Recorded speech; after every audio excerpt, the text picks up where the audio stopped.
What's happening, folks? Back with another reaction, back with some more Devils at long last. I do apologize. It's one of those deep dives that has slipped off a little bit, but I am trying to get back to it. There's only a few tunes left on the album, whereas TV Mania, another sort of like Duran satellite project, I think I'm much less deeply into. I think maybe 2 tunes, perhaps just 1.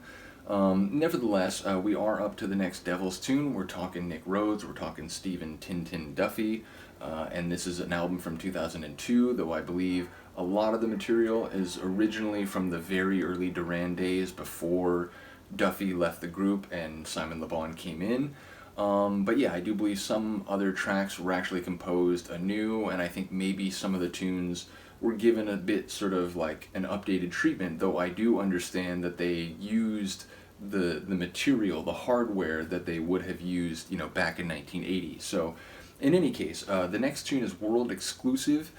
It makes me go 2 different ways with it. One, it makes me think about an event which is, only going to be premiered at a certain time and place. You can't get advance information about it, or you can't get access to it before everyone is available to see it in some sort of, significant broadcast. But then world exclusive, it does also imply that there are other places and times and outlets and venues where it won't be available. But to say then world exclusive, it's not, it's not like in one place. You're saying like everybody all over the world will get to see it. So then it doesn't feel exclusive. So I don't know, there's a sort of cachet and a sort of commonality or familiarity to the phrase, and yet on at least 1 or 2 sort of angles, it does seem a bit contradictory or sort of confusing. So let's find out. This is the Devils, world exclusive, heard on the 2002 album Dark Circles.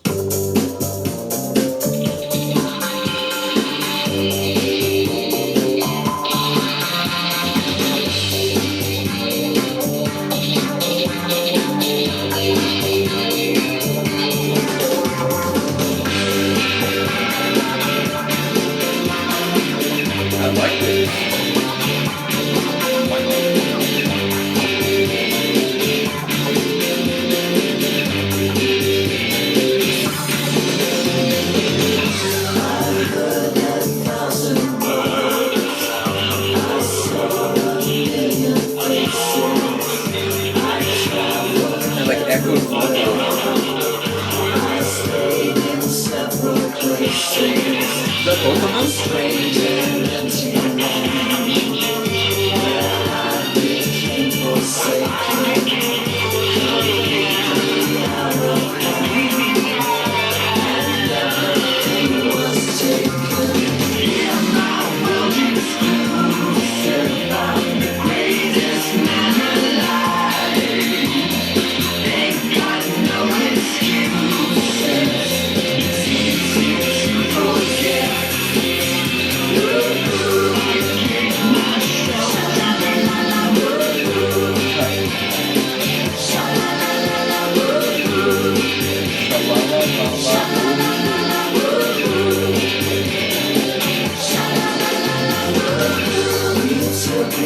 lots of energy, lots of groove.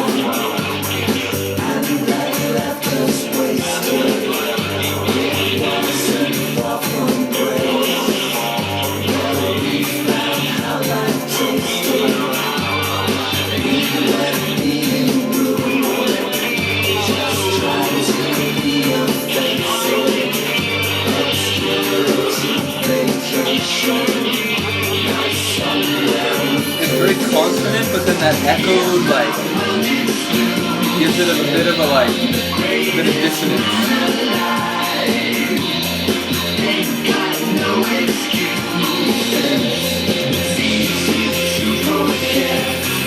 Easy to project.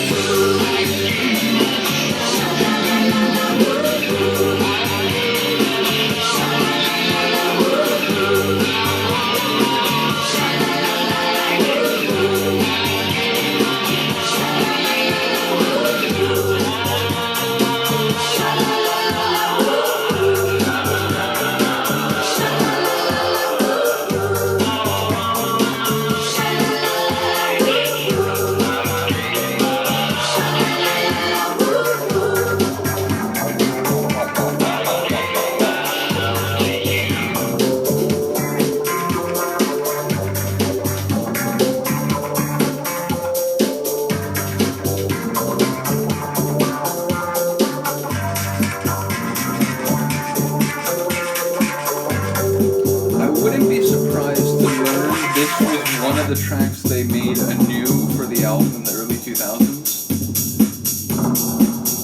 It doesn't feel insanely far away from something you might hear on Pop Trash. I don't know, maybe I'm just hearing that in my own head, but again, and maybe it actually was one of the ones that was created back in the early 80s, but either way, it felt maybe like one more. I would not be surprised to learn, as I said, that it was created around 2002 once they sort of, decided to